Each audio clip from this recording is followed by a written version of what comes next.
right, so welcome to the video. I wanted to do something a little bit different and review a Reddit post that I stumbled upon. Now, I'm going to hop right into it. This post is entitled, "After a decade of trying everything, I realized all productivity advice is a variation of this." Now, I have not read the post yet. What I want to do with you is sort of read it together. And as we go through it, I'm going to give my 2 cents on what I think is valid and invalid, kind of talk about what might be in the middle, and we're just going to kind of go through this and see whether or not the advice given in this post is good advice, solid advice, or not so great advice. Let's kind of get into it. So this post is by X Shapira from the Reddit thread Digital Minimalism. Now the post says, "I read dozens of productivity books and articles, and as boring as it may sound, it boils down to only 2 simple yet profound concepts. 1, focus on your one thing, and 2, block all your distractions. Focus on your one thing. Either the night before or early in the morning, you write down the most important thing you must do. You might say, I've got so much on my plate, how can I choose only one? I hear you, and the answer to this is to ask yourself the following questions. What's the one thing I can do such that by doing it, everything else will be easier or unnecessary?" Coming straight from the book, The One Thing by Gary Keller. In other words, if I can do only one thing today and go to bed with a smile on my face, what would it be? Now I'm going to stop right here because this is profound. And I've said this in pretty much all of the videos that I've created on this channel so far, and I'll continue to say this. It sounds so simple, but it's extremely correct with this idea that just doing one thing is all you need to do to truly be productive. Whenever I come across people who are not productive, whenever I come across people who are super overwhelmed, the issue is they're trying to do too many things all at once. And all of these different things cloud their brain. It takes up too much bandwidth. And that's what prevents them from getting anything done at all. You find these people where it seems like they're productive because they're confusing being productive with being busy. They're like, oh, I have so many things to do. I have this meeting here. I have to talk to these people today. I have to do this and that and A, B, and C. And it's like, dude, if you just did one of those things, you'd probably end up achieving all of those things much faster. But you got to pick the one thing that leads to the most results. Now, without getting too deep into a tangent, because I do want to finish this post, I'm going to say this right now. For most people in general, I would say like probably 60 to 80% of people, that one thing that would make the most profound difference is money. It's just making more money in some way, shape, or form. It's either making more money or having more work-life balance, which I'm still counting as money. That'd be the one thing for most people. But let's continue and see where this post goes. So in other words, if I can only do one thing today and go to bed with a smile on my face, what would it be? Then you write it down on a piece of paper and put it in front of you for the rest of the day. No fancy productivity app, pen and paper. That's it. I use 4x6 index cards. Again, I want to say this. A lot of times I see people ask, what's the best productivity app to use? I know people who are super fixated on things like Notion or Motion, and they're more focused on which apps make them feel productive without really analyzing if the apps actually allow them to be productive. And these are 2 very different things. It's easy to feel productive when you look at different spreadsheets and different charts and when things are organized a certain way and when you feel like you're plugging in numbers or plugging in data. That makes you feel productive. Being productive is objective. Are you moving from point A to point B? Yes. Then you're being productive. The illusion of this is simply putting in numbers and simply putting in data that doesn't really lead to you achieving the goal. If you can calculate how much closer you are from where you once were to where you'd like to be, that is a true measure of productivity, in my personal opinion. So, for example, if your goal, and this is a personal goal of mine, my personal goal, earlier in the year, my goal for my main YouTube channel was to get to 1,000 subscribers.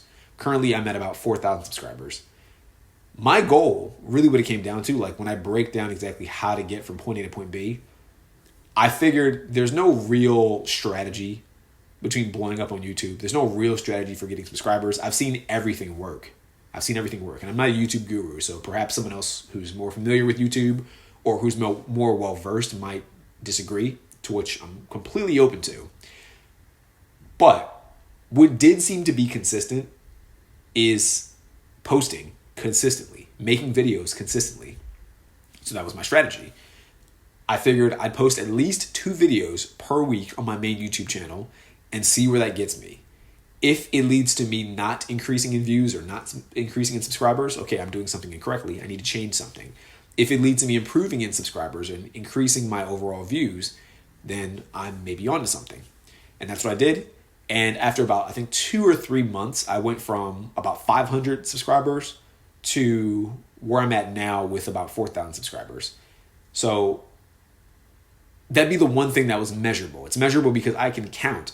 Did I do enough videos this week that would make a difference? Did I get closer toward my goals based on the micro tasks that I set for myself? If I did 1 video per week and my goal is to do 2, okay, I just know that next week I need to do 2. I just need to do 1 extra video.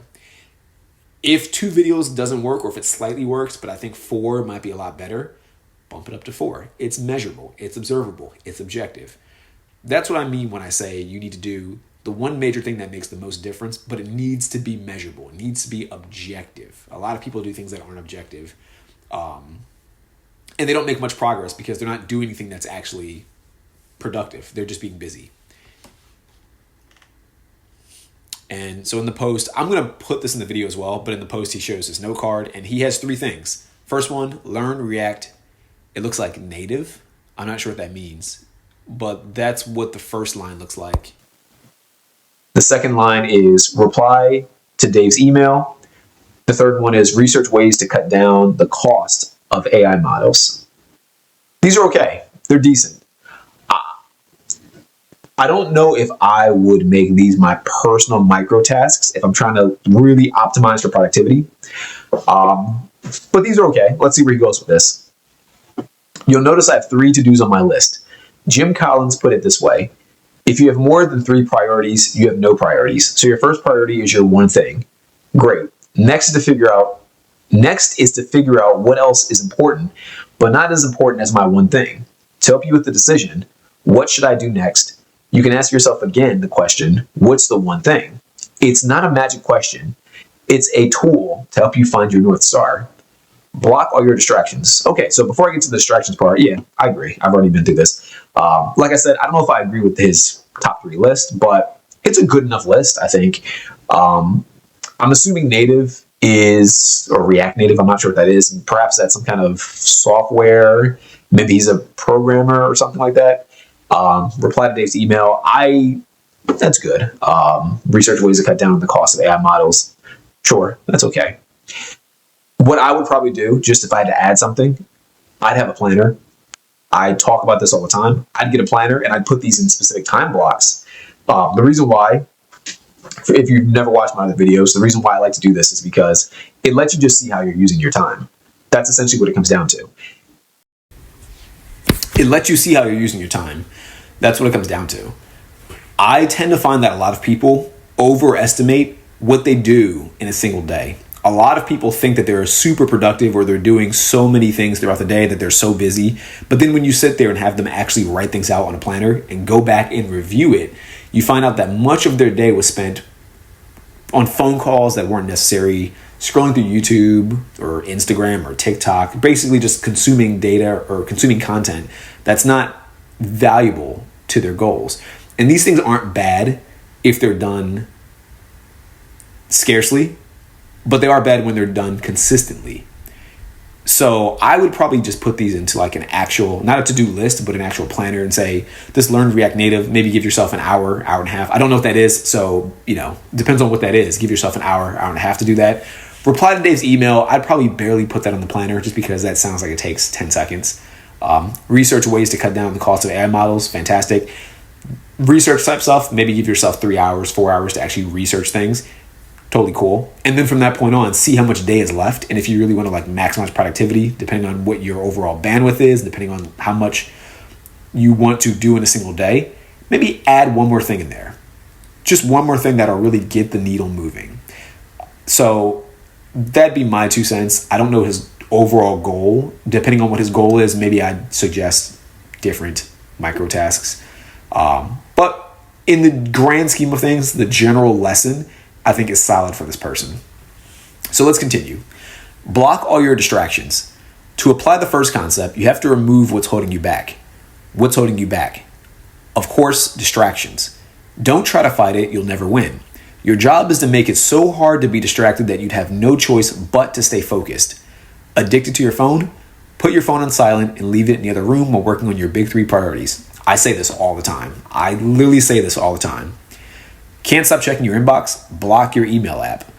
One thing about email, I'll say this. Most people think checking emails is productive. It's not. It's not productive. I check my emails and my text messages like 3 times a day at best. In general, sometimes if I'm like on my phone, I might check my text. If a text comes in, I might check and see if there's something I missed. But in general, I check my email and my text like 3 times a day. The reason is because most of the stuff you get through email and text is not urgent. I want to emphasize, not urgent. Just because someone messages you and just because someone tells you that what they say is urgent does not make it urgent. You need to differentiate what's urgent based on what you're doing, based on what they're asking of you, and based on how long it takes you to get that thing done. Does that make sense? If someone says to you, hey, Lenny, I got this question I need a response to. It's super urgent, and you know that question does not benefit you. Maybe that person waited to the last minute. Maybe they can get the answer somewhere else, and maybe you answering that question or going out of your way stops you from doing whatever it is you're currently doing, and maybe this answer will take you all day, hypothetically speaking. If that's the case, don't do it. That's just my 2 cents. Just don't do it. Oh, but you're ignoring them. Okay, so what you have on your plate is more important than what they want from you. Does that make sense? Sounds tough, but that's the way it is. So just because someone sends an email doesn't mean you need to respond to it right away. Just because someone sends you a text message doesn't mean that you need to respond to it right away. Just because someone's calling you does not mean you need to respond immediately when someone's calling you. You can say, hey, I'm busy right now. I'll call back later, or I'll call you back when I'm free. That's the way it is. So let's continue. Addicted to your phone, put your phone on silent, leave the other room. We went over that. On my Mac, I'm using an app called Cold Turkey Blocker to block apps and websites that yank me out of focus. Cold Turkey Blocker is super handy and a neat solution to distractions on your machine. Never heard of that? I don't have a Mac, so maybe that's why I didn't hear about it, but it seems like a pretty cool app. I started using it 9 years ago, and I've never let a distraction pull me back. I mean, we all go off track here and there, but you get the point. Real quick, I like that he added that. We all go off track here and there, but you get the point. You will not be able to have perfect focus 100% of the time. It's just not possible. When I was younger, that was something that kind of used to bother me. When I was first getting into like productivity and different tactics and strategies, it would bother me because in my mind, I had this version of myself that was always hyper productive no matter what and never got distracted. And when I did get distracted, it would bug me. It would just make me super mad and frustrate me. And that's not the best way to go about it. The best thing, in my personal opinion, is to have the expectation that you will get distracted at some point. But once you get distracted, it's best to just kind of catch yourself and get back into whatever it is you were doing. So to continue, you'd want to punch me through the screen, yet this cliche is so true that I have to repeat it. Focus on less to achieve more. I know, it's ridiculous. But the recipe for productivity and success is not a sexy formula. Quite the opposite.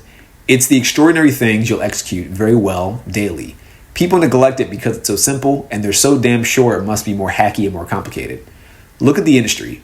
Every few months, a new productivity book is released that conveys the exact same simple message, but in other words, more fancy, of course.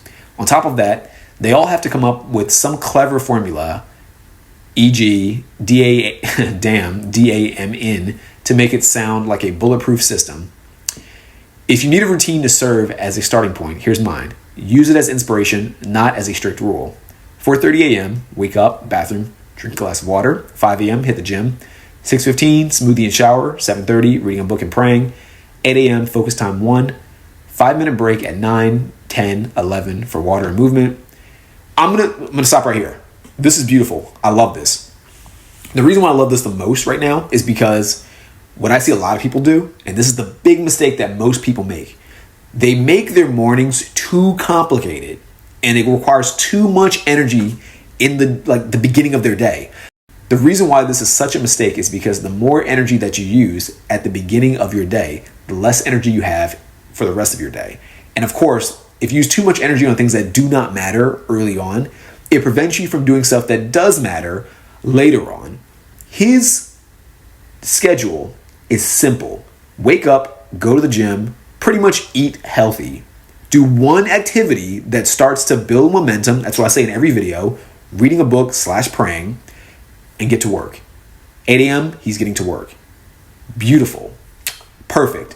What most people do, they wake up, they meditate, they read, they go for a run, then they go for a walk, then they go for a second run, then they decide to do affirmations, then they decide to do random math problems, then they start to do flashcards, then they start to read another book, they try to read a book a day, and then by the time they get through all that stuff, it's like 2 p.m. and they haven't even done the main thing that matters the most yet. And then by the time 2 p.m. comes, they're exhausted and they're burnt out and they're tired and they're mentally fatigued, and they're wondering after a month or 3 months or 6 months, why am I not productive? Why am I not getting things done? Why am I not moving in the direction that I want to go?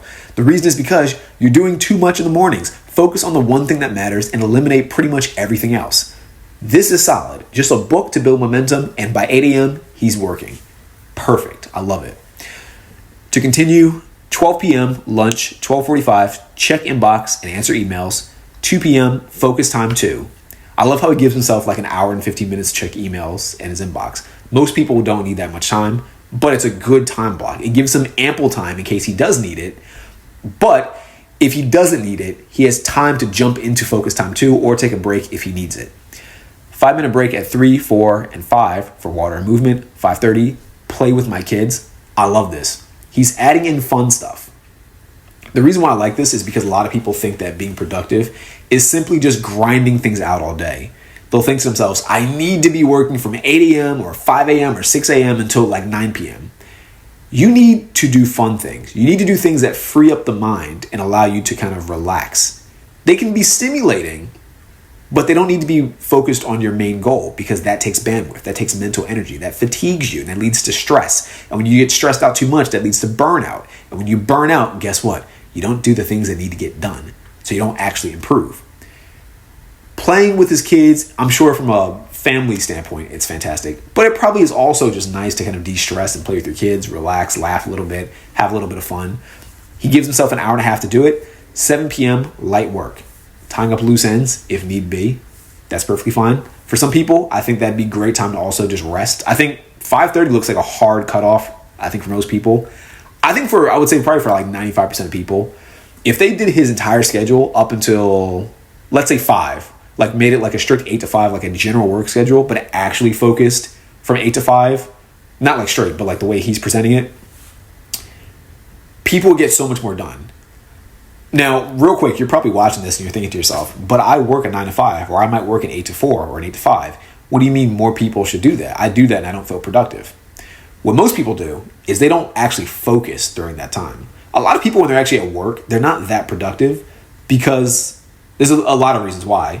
Some of the reasons why is because the job that they work at doesn't require this many hours of actual work in order to get something done. It might require like 1 or 2 hours. You might work in an office job, for example, and maybe your boss says, oh, you need to do like data entry, or you need to go over these spreadsheets. I'm just making stuff up. You going over that spreadsheet or you doing that data entry might really just take you like an hour. Like if you're really focused and you really shut out all distractions, you didn't talk to people, you weren't like scrolling through social media, you weren't taking a break every like 10 seconds, it could probably take you like an hour or 2. But you'll stretch it out to the entire day because you must be at work anyway. And because you understand that if I get this work done quicker, the boss will give me more work that I don't want to do.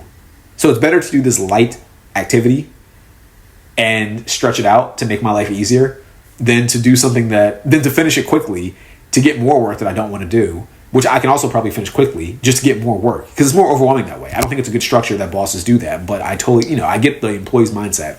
But the point that I'm making is that The reason why you're not getting that much done throughout your workday is because you're stretching it out longer than you need to stretch it out.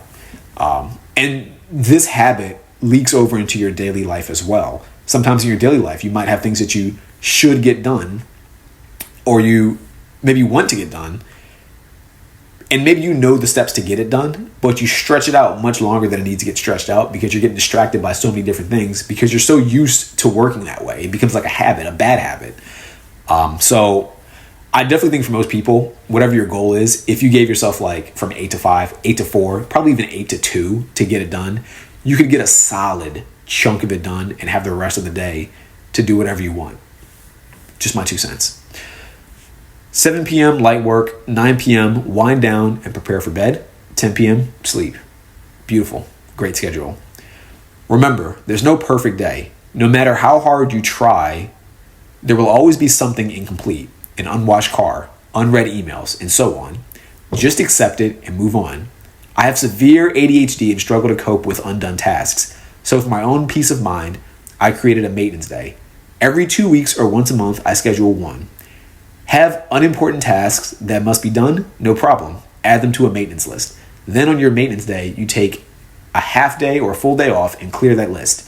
This frees up mental bandwidth and helps you stay at peace with yourself. Tasks feel too overwhelming? Go outdoors for a 10-minute walk. Overloaded schedule? So don't let your mouth overload your back. Say no more often. This is a fantastic tip that everyone watching should keep in mind. Say no more often. People say yes to way too many things, and it puts them in a situation where they get overwhelmed because they have too many things on their plate. It's not a good strategy. I know people in the past have said, say yes to things, say yes more often. I think in some contexts, in some situations that could be true, but in general, I would recommend saying no more often. Say no way more than you say yes. Especially if you don't know if you don't have a goal for yourself and if you don't know what direction you want to move in life, then yes, say yes more often because you're exploring. In the explore phase, say yes more frequently. When you know what you want to do, or if you have a very good idea of what you want to do, and you're already taking some actions to achieve whatever that goal is or that ideal vision for yourself is, then say no more often. Because you need to be locked in. You need to be focused on whatever it is you're working on. Saying yes will distract you. Saying yes will put you on a path. It'll put you on many different paths, none of which will lead you to the destination that you want to be at. So, definitely say no more frequently. Don't be polite and say maybe. Simply say no. Yes, don't say maybe, because maybe is only say maybe when you truly don't know if a yes or no is a valid response. That's my 2 cents. For example, if someone says to you, this Saturday, there's an event going on and I would like to invite you. Can you make it? And say, for example, you might have something on Saturday, but you don't know for sure and you don't have your calendar in front of you and you can't give a definitive answer, then a maybe will suffice. The reason because it's a true maybe. It's a yes if I'm free. It's a no if there's something already scheduled. Does that make sense? That's a good maybe. And I feel like maybes, you should get back with the person as quickly as possible. Like if you say maybe to an invite to an event and you do want to go and you in general would go, but you might actually be busy, you just don't recall, check your schedule immediately as quickly as possible. And once you figure out if it's a yes or no, respond to the person. It's a yes, I can go. Done. So that's my 2 cents. Maybes, don't let maybes linger. Turn maybes into yeses or nos. But in general, answer a yes or no. Be definitive. Be decisive. If you prefer the semi-polite answer, you can also say no, but if anything changes, I'll let you know. Don't stress about falling off the wagon. It happens to all of us. The key is to not let yourself stay down. Get yourself up and ride on. Keep doing the boring stuff extremely well, and you'll be fine. Perfect. That's a perfect goal. That's a perfect message for productivity. I agree. These are things I've said in pretty much every single video I've made on this channel so far. These are things I say to my clients all the time. These are things I'll continue to say because they just work. They're just valid and they just work. People overcomplicate the idea of productivity. People overcomplicate the idea of getting more things done. It's not that hard. It really just requires you to be a little bit more disciplined. And for you to cut out most of the stuff that does not matter, so that way you can really focus on the 1 or 2 things that truly do matter. So, yeah, in the grand scheme of things, I think this was a fantastic post. I think this person nailed it. If you're watching this right now and you feel like you're someone who is struggling to be productive, and you just don't know where to start, highly recommend checking out Productivity Accelerator. We have tons of different options for busy professionals, no matter what stage of your profession you're at. If you're an entrepreneur who's super seasoned, or if you're someone who's just getting started, if you're a professional who just graduated from college, or maybe you're still in college, doesn't matter. We have programs for everybody. If you're interested, by the way, I would highly recommend starting out with our time audit quiz. It's in the description. Pretty much, it's a very short quiz. It's under a minute. It lets you know what the value of your time is based on how you spend your day, and it gives you sort of a customized blueprint, so that way you can take the correct actions to increase the value of your time. I love it. People have told me it's fantastic. Highly recommend you take it. I feel like for some people, it'll humble you. So take it with caution. You might get a little bit upset at your answer when you find out that you're not as productive as you think you are. But yeah, hope you enjoyed the video, and I hope to see you in the next one. Take care. Bye.